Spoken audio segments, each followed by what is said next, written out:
Criciúma registrou 11ª vítima por coronavírus. O paciente estava internado em Içara.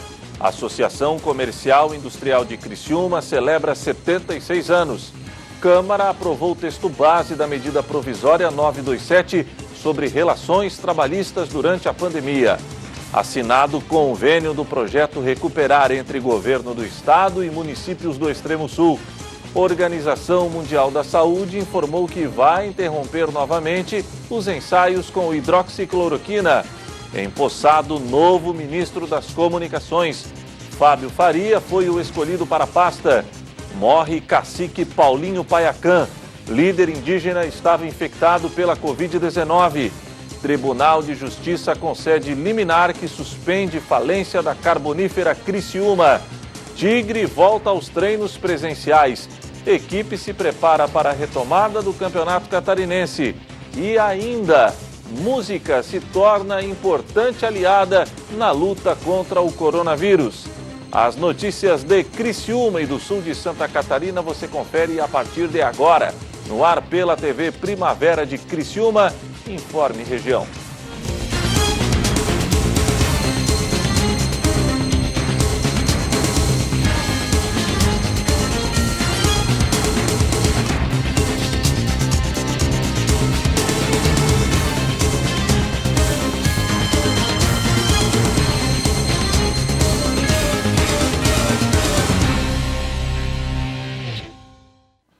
Hoje, quinta-feira, 18 de junho de 2020. A você que sintoniza a tela da TV Primavera de Criciúma, uma boa tarde.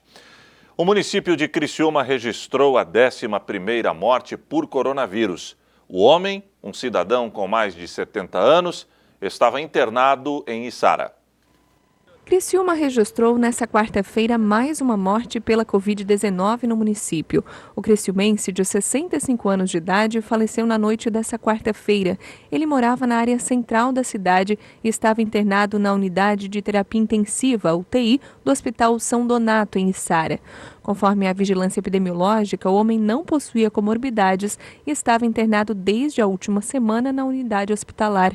Essa é a 11ª morte relacionada ao coronavírus em Criciúma, além de outras 6 registradas no município, mas envolvendo pacientes de outras cidades.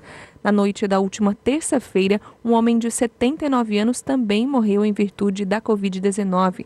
O último boletim da Vigilância Epidemiológica de Criciúma apontou que 536 pessoas foram infectadas com o novo coronavírus, sendo que 403 já estão curadas. A Associação Comercial Industrial de Criciúma, ACIC, está celebrando 76 anos. Apesar da crise sanitária e econômica que afeta o planeta, o presidente da instituição garante que há, sim, muito o que se comemorar. A Associação Empresarial de Criciúma, ACIC, celebra nesta quinta-feira seu aniversário de fundação. São 76 anos de história, completados em um momento bem diferente. O presidente da associação lembra que a pandemia mudou alguns planos, já que muitos eventos programados não foram realizados. Hoje, estamos de parabéns, são 76 anos e nós só temos a agradecer. Infelizmente, a gente não conseguiu terminar toda a programação que nós tínhamos dos 75. Esse primeiro semestre tínhamos muita programação, mas encerramos, então, os 75, agradecendo a todos os ex-diretores, ex-presidentes, nosso conselho superior, nossos colaboradores, a imprensa, que tem dado muito apoio nesses 76 anos da ACIC. Enfim, nós hoje estamos num dia de agradecimento e, de um outro lado, de retomada de todas as atividades que a gente está se reinventando, se transformando para continuar nossa caminhada no meio dessa pandemia. Apesar dessa nova realidade diante da pandemia, o presidente acredita que tempos melhores estão por vir e o empresariado começa a se reestruturar. Hoje já o cenário está mudando, já é um cenário de terra arrasada que nós tínhamos lá em março. Hoje as empresas já se reestruturaram, estão se reestruturando, as notícias são muito positivas, de que nesse mês de junho os faturamentos estão retomando, as produções, o próprio comércio com essas datas importantes, né? No início a gente perdeu algumas datas lá do Dia das Mães, que não foi assim tão bom, né? E outras datas que a gente teve, Páscoa, né? Mas agora o Dia dos Namorados já deu um alento muito grande. Alguns segmentos, conforme ele lembra, já começam a ver uma movimentação maior. Os restaurantes que sofreram muito, então já tiveram um alento muito grande, o próprio comércio está melhorando, as indústrias da nossa região, que elas trabalham com o Brasil inteiro, algumas estão sofrendo mais, tipo a indústria do vestuário, porque elas não trabalham só com Santa Catarina, elas trabalham para o Brasil, e no Brasil nós temos um exemplo, por exemplo, de uma fábrica daqui, que ela tem aí 120 e poucas lojas a nível de Brasil, só tem 20 abertas, então também é muito difícil, né? Do outro lado, nós na SIC temos dado muito apoio aos empresários, oferecendo a eles, né, tudo aquilo que é possível oferecer em termos de consultorias, não é verdade? Desde o início da pandemia, a entidade atuou junto aos governantes, representantes políticos, iniciativa privada, instituições e a sociedade civil organizada do Estado para buscar o equilíbrio entre a preservação da saúde e os impactos sociais e econômicos. Inúmeros documentos foram encaminhados pela ASIC junto a outras entidades do segmento produtivo para diminuir os efeitos da crise. Foi fundamental, inclusive, né, a nossa participação na retomada das atividades, né? Nós estávamos com um governo que ele não queria de forma alguma que as atividades voltassem. Então nós, juntamente com a nossa entidade mãe FACISC, também com a Fiesc, com outras entidades da região, né, nós fomos ao setor público dizer, gente, nós temos que trabalhar, porque senão nós vamos ter, além da pandemia, uma segunda doença muito mais grave, que é a crise econômica que aconteceu, mas nós precisamos voltar a trabalhar. Então, felizmente, a flexibilização ela tem acontecido com segurança. Isso é importante também. Nós mesmos estamos retomando as atividades. Acho que houve uma conscientização de todos. E agora, em um momento de reestruturação econômica e também celebrando seus 76 anos, a ASIC pensa no futuro. A ASIC está se replanejando, com certeza, assim como as empresas estão se replanejando. Nós estamos também nos transformando, fazendo com que, até nesse momento, assim, oferecendo até o próprio espaço da ASIC, para que algumas empresas que não têm condições de abrigar os seus funcionários no home office, nós oferecemos esses espaços aqui para profissionais liberais, para pessoas que venham usufruir das nossas instalações, que são muito boas, né?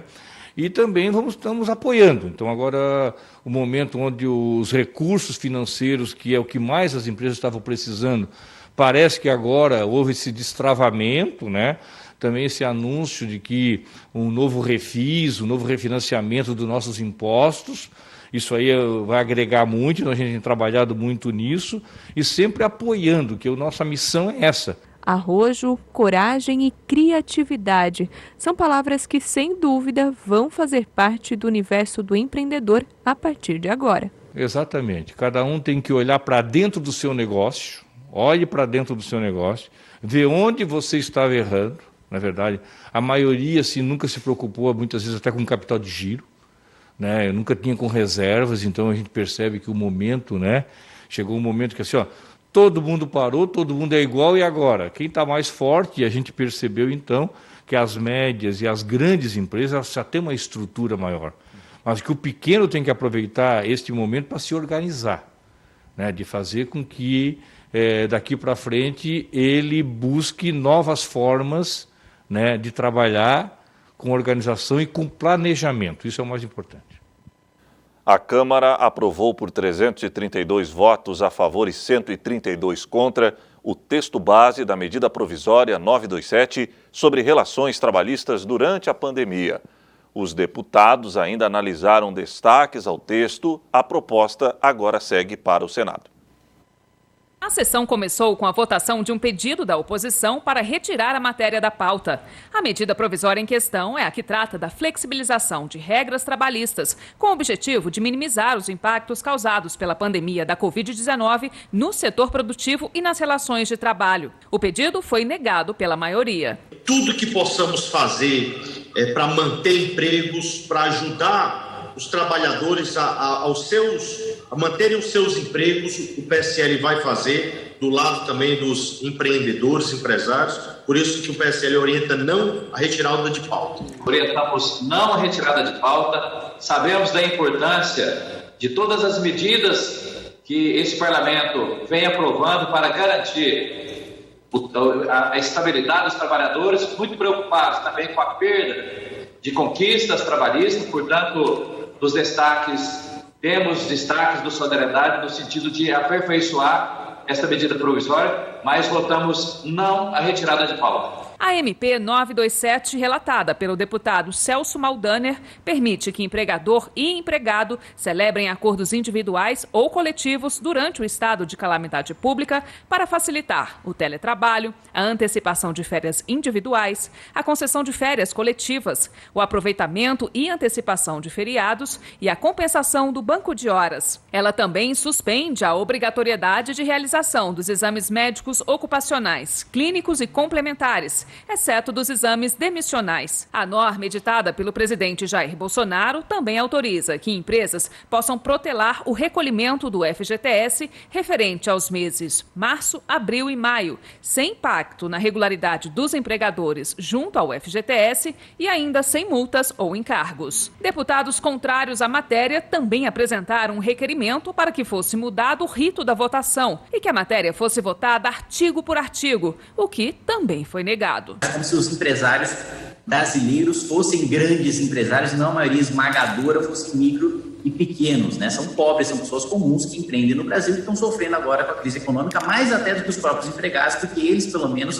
têm o seguro-desemprego, têm o auxílio emergencial. Os empresários estão endividados, estão no negativo e não vão sair tão cedo dessa situação. Portanto, o Democratas, promovendo aí os acordos individuais para a manutenção dos empregos, preservação dos empregos dos trabalhadores e também da sobrevivência das empresas, orienta voto não. Ela não tem o cuidado em respeitar os princípios que são relevantes em relação à pessoa humana, à alteridade da relação trabalhista e, principalmente, nesse momento de pandemia, nesse momento de crise, não tem o cuidado em relação à vulnerabilidade do trabalhador e mesmo na sustentação do mercado. Por isso, a rede vai orientar sim.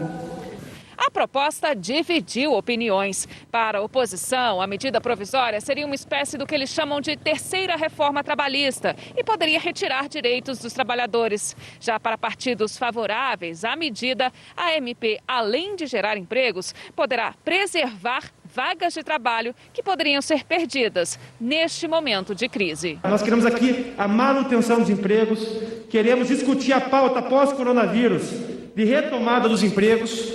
E o PSL está aqui, senhor presidente, com o objetivo de auxiliar toda a equipe econômica que tem produzido um resultado necessário nesse momento para poder manter esses empregos. E o nosso posicionamento em nome da bancada do PDT, obviamente, será contrário à MP 927, pelos retrocessos que ela causa, porque ela está na contramão do que nós esperávamos de socorro do governo federal aos que mais precisam, aos mais vulneráveis.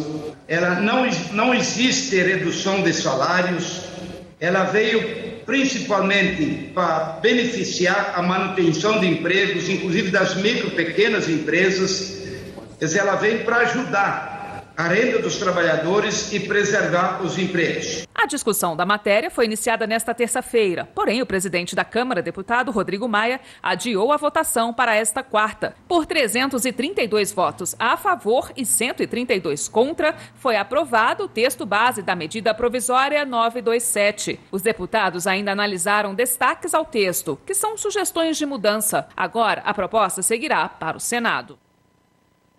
A seguir, assinado o convênio do projeto Recuperar entre governo do estado e municípios do extremo sul catarinense.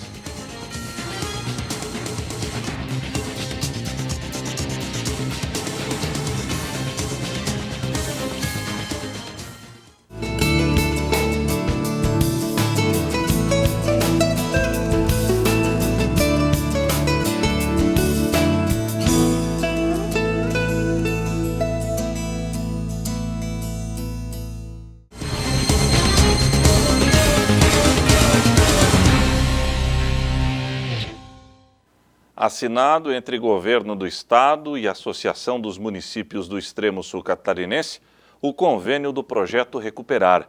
O programa consiste na recuperação de rodovias estaduais da região da AMESC. O Extremo Sul Catarinense agora integra o projeto Recuperar, uma iniciativa do Governo do Estado para a manutenção da malha rodoviária estadual em parceria com os municípios. Nessa semana, o consórcio Singepa, que congrega a Associação dos Municípios do Extremo Sul Catarinense, a AMESC, assinou o convênio com o governo para o recebimento de 3,7 milhões de reais, divididos em 10 parcelas. Era um projeto importante, nasce de um movimento municipalista do nosso governo, que acredita no prefeito, acredita nos municípios, acredita na força associativa das associações de municípios e também dos consórcios municipais, que têm aí uma série de objetivos para serem atingidos nas suas regiões, conhecem a realidade fática do local, compram melhor do que muitas vezes um município de forma isolada, e tem condições de fiscalizar melhor a realização dessas obras. Com a assinatura do convênio, os municípios, por meio do consórcio, terão autonomia para contratar serviços de manutenção nas rodovias estaduais. A contratação pode ser feita de forma conjunta, contemplando de uma só vez vários municípios, processo que acelera a execução das obras e também reduz os custos. Nós apostamos no projeto Recuperar, repassamos dinheiro aos municípios através de seus consórcios e temos a certeza que as rodovias estaduais, que existem nos pouco mais de 260 municípios de Santa Catarina que têm as rodovias estaduais, serão melhor manutenidas, mais fiscalizadas no que diz respeito à execução dessas obras, e elas se mantêm ainda sob a condição de responsabilidade do Estado no que diz respeito à polícia, enfim, à fiscalização e até mesmo a fiscalizar essas obras consorciadas. Com assinatura com a AMESC, 15 das 21 associações de municípios fazem parte de consórcios que já aderiram formalmente ao projeto Recuperar. Ao todo, os convênios firmados até aqui somam 32,6 milhões de reais. Nós acreditamos que esse projeto já é um projeto de sucesso. A maioria absoluta dos consórcios estaduais e das associações de municípios já integram esse projeto Recuperar com o governo de Santa Catarina e nós já colhemos bons resultados, bons frutos com ele.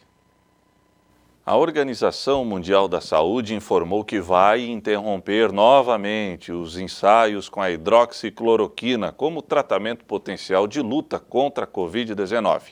A OMS aproveitou a ocasião para parabenizar os cientistas da Universidade de Oxford, no Reino Unido, mas pediu cautela com o corticoide dexametasona.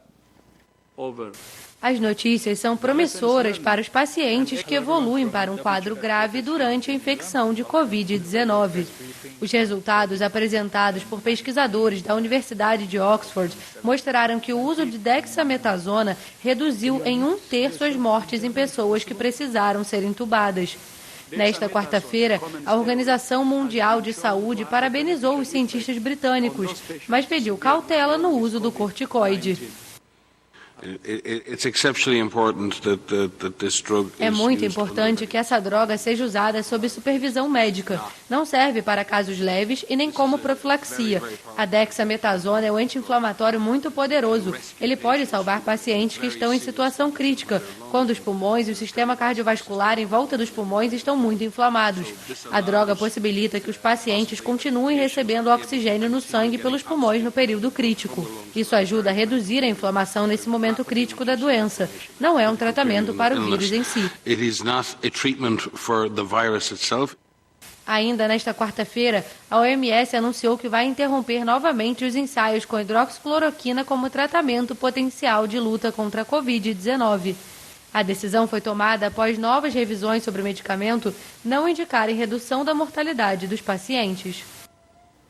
Tomou posse em Brasília como ministro das Comunicações o deputado federal Fábio Faria. A pasta havia sido fundida com a área da ciência e tecnologia durante a gestão do ex-presidente Michel Temer. O deputado federal Fábio Faria tomou posse nesta quarta-feira como novo ministro das Comunicações. Segundo a Agência Brasil, o ministro disse que entre suas prioridades está a inclusão digital da população. Faria destacou a transformação e o impacto da pandemia de Covid-19 na vida das pessoas e os efeitos na saúde pública e na economia, especialmente na área das comunicações. É preciso, sobretudo, respeito. E que deixemos as nossas diferenças político-ideológicas de lado para enfrentarmos esse inimigo invisível comum. Para Faria, o momento atual do país também exige uma postura de compreensão e abertura ao diálogo. A cerimônia de posse foi realizada no Palácio do Planalto e contou com a presença de Jair Bolsonaro. O presidente também deu posse a Marcos Pontes, agora como ministro da Ciência, Tecnologia e Inovações. O ministério, que englobava as comunicações desde 2016 e já estava sob o comando de Pontes, foi desmembrado. Um dos maiores líderes indígenas do país, Paulinho Paiacã, morreu após ser infectado pelo novo coronavírus. Famoso pelo combate contra a usina hidrelétrica de Belo Monte, o polêmico chefe indígena, acusado de estupro no início dos anos 90, teve papel de destaque na política ambiental no final do século XX. Um dos símbolos pela preservação da floresta amazônica, o cacique indígena Paulinho Paiacã morreu após contrair o novo coronavírus. Ele estava internado no Hospital Regional Público do Araguaia, no sudeste do Pará, desde o dia 9 de junho. Paiacã tinha 65 anos e ganhou fama liderando a luta contra a hidrelétrica de Belo Monte na década de 80.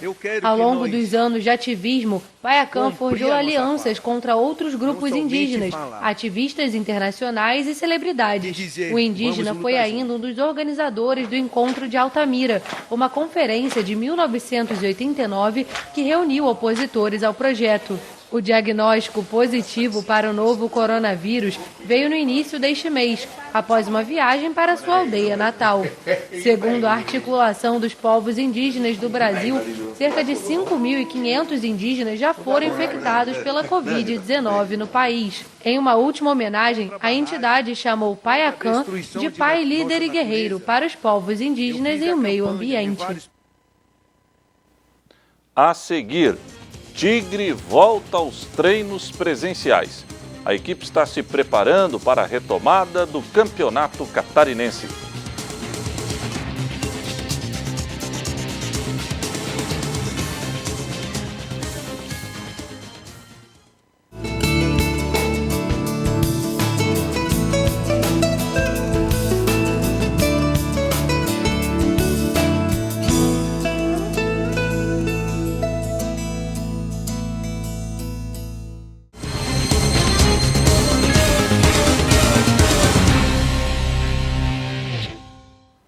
A Justiça concedeu liminar que suspende o pedido de falência da carbonífera Criciúma.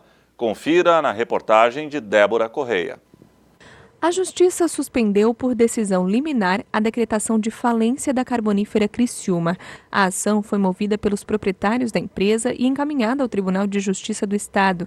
Um dos argumentos usados pela defesa foi que a juíza do caso, Elisa Strapazon, não teria alçada para determinar a falência nos moldes como ocorreu. O advogado de defesa, Leonardo Baixa, acredita que é possível que a falência volte a ser decretada, desde que haja um aval da Assembleia de Credores. O próximo passo é a instalação efetiva de uma Assembleia de Credores da carbonífera Criciúma, processo que deve ser dirigido pela Justiça. Sobre a retomada das atividades da empresa, o advogado disse que há no pedido de recuperação judicial uma projeção de volta das atividades na mineradora. A empresa já fez um pedido de reabertura e aguarda um parecer do Ministério Público Federal. Os jogadores do Criciúma retomaram aos treinamentos presenciais. Os atletas se preparam para o reinício do Campeonato Catarinense, agendado para o dia 8 de julho. O Criciúma concluiu a bateria de testes do coronavírus em jogadores, comissão técnica e funcionários do Centro de Treinamento Antenor Angeloni. Ao todo, foram 38 exames e nenhum deu resultado positivo. Diante do cenário animador, os atletas foram liberados para a volta dos treinamentos presenciais. Tendo em vista o retorno do Campeonato Catarinense, pré-agendado pela Federação para o dia 8 de julho, os jogadores foram separados em 3 grupos. Primeiramente, um treinamento de força, para depois, uma atividade física e de resistência em um dos gramados do CT. Segundo a assessoria de imprensa do Carvoeiro, todas as medidas de segurança especificadas no protocolo elaborado pela Associação de Clubes de Santa Catarina foram respeitadas. Nesta quinta-feira, o grupo do Tricolor treinou em 2 períodos, também no centro de treinamentos, localizado no bairro Cristo Redentor. Um médico resolveu adotar um tratamento alternativo para os pacientes de Covid-19 em Manaus. O geriatra e músico Henrique Rego tocou canções para animar as pessoas internadas. A música, aliás, tem sido uma importante aliada dos profissionais da saúde durante a pandemia. Em vários lugares do mundo, a luta contra o coronavírus tem sido marcada por uma trilha sonora especial. Ser justo e paciente como era Jesus. Eu quero dar valor até o calor do sol. Que eu esteja preparado para quem me conduz. Ao lado do estetoscópio, o violão. E ambos são usados com o mesmo objetivo: salvar vidas. Conhecer as manhas e as manhãs, o sabor das massas e das maçãs. É mais que um tratamento, é um show de amor aos pacientes e à arte. Nas camas do Hospital de Manaus, uma plateia muito especial acompanha mais uma apresentação do Dr. Henrique. E foram várias durante a pandemia.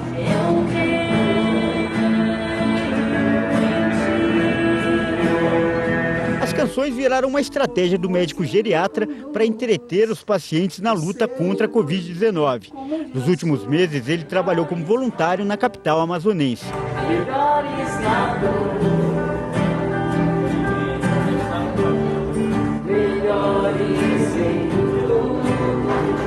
A pessoa que está internada não pode ter acompanhante e nem pode receber visitas. Então, a sensação de solidão ela é muito maior do que o habitual de uma pessoa que está internada. Então, além do medo de não sobreviver, né? Então, eu percebia muito que a chegada da música trazia um alento, um conforto, uma esperança. Era nítido de ver a resposta mesmo durante a interação, né? No olhar. Muitas vezes as pessoas não controlam a emoção e eu conseguia ver por cima das máscaras o brilhozinho dos olhos, né? Porque não dava para ver o rosto das pessoas inteiras. E os pacientes aprovaram a ideia. Nesse outro vídeo, Henrique faz uma apresentação especial para uma idosa. Mesmo quando eu chorar, as minhas lágrimas serão para abrigar a minha fé e consolar meu coração. E quem recebia alta também era saudado com músicas cantadas pelo médico. A semana inteira fiquei esperando pra te ver sorrindo, pra te ver cantando. Quando a gente ama, não pensa em dinheiro, só se quer amar, se quer amar, se quer amar. Essa música que emociona, que empolga, não é um mero entretenimento. A importância dela para os tratamentos da saúde já foi comprovada cientificamente. O Albert Einstein Hospital de São Paulo já fez uma pesquisa sobre o assunto e atestou que uma canção pode melhorar muito o humor, tanto de médicos quanto de pacientes. O hospital, inclusive, prometeu lançar nos próximos dias uma trilha especial para profissionais da saúde enfrentarem esse momento de pandemia, só com canções que passem otimismo, tranquilidade. Essas músicas estarão disponíveis em um aplicativo para celulares e o nome é Música para Cuidar de Quem Cuida. E essa prática tem sido adotada em vários lugares do mundo. Nesse hospital da Holanda, todos os funcionários entraram no clima.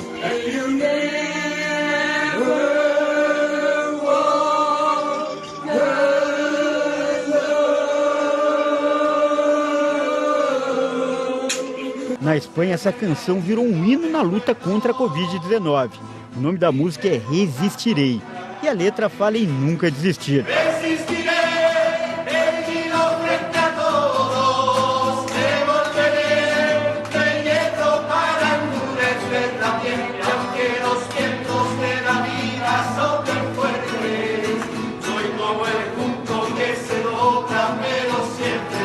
E para acabar o show dos profissionais da saúde, esse vídeo feito por brasileiros.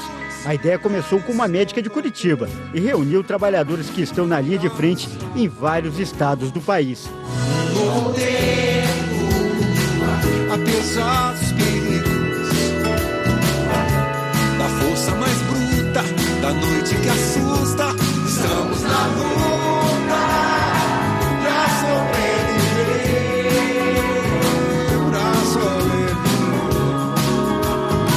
pra sobreviver. Entrei em contato com cada médico de um estado e todos que eu sabia que já tinha, né, algum talento para tentar cantar alguma coisa, e coincidentemente o grupo do Bigode Groove também estavam fazendo esse vídeo. Então foi assim, a gente acabou juntando as duas coisas e deu certo. Tá? Então o objetivo era encontrar uma letra da música, né, que coubesse para aquele momento, os médicos que estão atuando na área de frente, e junto com uma banda curitibana que também topou o desafio. E eles cantam uma versão da música Um Novo Tempo, do músico Ivan Lins.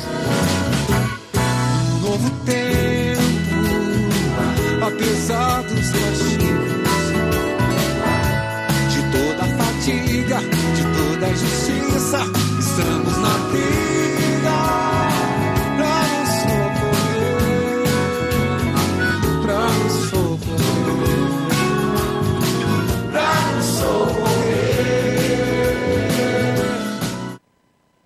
E o Informe Região desta quinta-feira fica por aqui. Voltaremos amanhã, se Deus assim permitir. Boa noite.